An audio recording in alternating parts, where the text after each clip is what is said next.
मध्य प्रदेश ही नहीं पूरे देश में बहुजन समाज एक जमावड़ा तैयार हो रहा है। ये जमावड़ा उन सरकारों को मुंह तोड़ जवाब देगा। ये धरती फिर से कह रही है कि मुझे भी एक तीसरी आजादी चाहिए। कि बहुत जल्द मध्य प्रदेश की सरकार में आपकी 100% हिस्सेदारी होने वाली है और सरकार भी ये जान ले कि वो इकट्ठा हो चुका है और जब इकट्ठा होंगे तो गरीब मजदूर किसान महिलाएं दलित पिछड़े जनजाति समाज के लोग यहाँ का मुसलमान सब एक होकर के यहाँ से जहाँ तक हमारी ताकतों को फाड़ फेंकने देने का काम करेगा।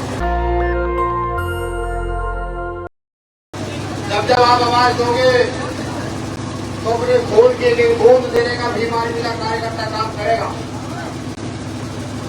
यहाँ मध्य प्रदेश ही नहीं पूरे देश में बहुजन समाज एक जमावड़ा तैयार हो रहा है।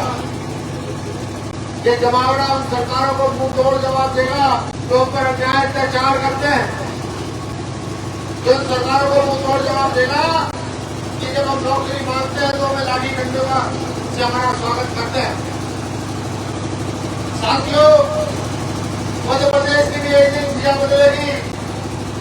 वो जनमुक्ति पर लोग तो आज तक हम लोगों पर राज करते हैं, हमको ये बताने का समय आ गया है कि यहाँ का मजदूर किसान खड़ा हुआ, यहाँ का गरीब युवा खड़ा हुआ है। अब वो अपने अधिकार लिए बिना पीछे नहीं हटेगा। तो मेरे साथ में ट्रैक्टर आज मेरे ट्रैक्टर में चलिए। आप नहीं समझ सकते कि जब ट्रैक्टर में बैठता हूँ, ट्रैक्टर में बैठने के साथ साथ देश की मिट्टी से खुशबू आती है, क्योंकि ये देश मजदूरों का, किसानों का, जवानों का देश। आज इस देश को व्यापारियों का देश बना दिया गया। मेरे साथ मेरे बहुत करीबी साथी भाई अनिल गुजर भी है, जो कंधे से कंधा मिला करके साथ रहते हैं। भाई केसर यादव भी है, जो कंधे से कंधा मिलाकर साथ रहते हैं। मैंने बात इसलिए बताई, जाति की इसलिए बताई कि सब लोगों तक मैसेज पहुंच सके, सरकार तक मैसेज पहुंच सके कि मजदूर किसान इकट्ठा हो गया है और अपनी सरजमी को छीनने के लिए तो चाहे 1000 ट्रैक्टर निकाल करके पूरे मध्य प्रदेश में घुमाना पड़े तैयार। जब भारत देश का नाम आता, जब आजादी की लड़ाई का नाम आता तो कोतवाल धन सिंह गुर्जर को याद किया जाता है। हालांकि इतिहास को मिटाने का काम किया गया, लेकिन मिटा नहीं पाए क्योंकि हमारे बाप दादाओं ने, हमारे पुरखों ने अपना इतिहास अपने खून से लिखा कि इस स्याही से नहीं। मैं मेरे भाई राम निवास मुझे फौजी जी का भी स्वागत करूंगा। मुझे खुशी मिली है सुनकर के एक रिटायर फौजी ने Bhim army Azad Samaj party join की है। मेरा ये मानना है अगर कोई फोर्स का आदमी किसी पार्टी संगठन को ज्वाइन करता है तो वो अकेला ज्वाइन नहीं करता, उसके क्षेत्र के लोग, उसके गांव के लोग, उसके समाज के लोग उसके साथ मजबूती से खड़े होते हैं। आप भी भाई का साथ दीजिएगा। जब तक कोई मुसीबत आएगी तो मेरा भाई सबसे पहले आपके हर वर्ग के साथ खड़ा होगा। और मैं आप जरूर भी चाहता हूँ कि जब मेरे भाई को फौजियों को जरूरत पड़ेगी तो आप भी बड़ी मजबूती से आगे की ओर खड़े होने का काम करेंगे।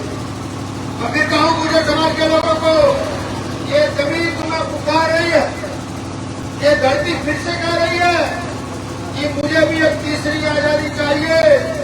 मुझे भी यहाँ मजदूर किसान जो गुलाम, जिनको गुलाम बनाकर रखा जा रहा है, उनकी आजादी के लिए तो फिर से अपना खून साथ देना पड़ेगा। उसके लिए मेरे गुर्जर भाई, यादव भाई, ओबीसी समाज के भाई और दलित पिछड़े सब लोग तैयार हैं। जब लड़ाई होगी तो आपने सामने की होगी, हम इसके लिए भी तो वचन बदलेंगे, तैयार रहेंगे। जय भीम, जय भीम, जय भीम, जय भीम। बिना रतन भैया जिंदाबाद, बिना रतन भैया जिंदाबाद। आज गुजर प्रतिहार राजा मीर गोजी को भी याद करूंगा। मैंने जब पिछली बार आया था तो मैं कह रहा था नहीं वो अपने भाई समाज को इकट्ठा कर लो, समाज को इकट्ठा करके जब हम अपनी सरकार बना लेंगे तो हमारे पुरखे की हमारे दादा परदादा की प्रतिमाओं को टीन से ढका गया है। मैंने टीन हटा करके भवन निर्माण कराएंगे, एक दिन इसी प्रतिमा के चरणों में खड़ा कर मेरा भाषण रहेगा। उन्होंने कहा और ये होगा, बिल्कुल होगा, जब तक किसान मजदूर इकट्ठा हुआ है, व्यवस्था हो रही है, जहां से विलेजों को भगा दिया था, ये तो कुछ भी नहीं है, दोनों बात कर रहे हैं। मैं आज के मौके पर हमारे नेता भाई चंद्रशेखर जी को भी याद करूंगा।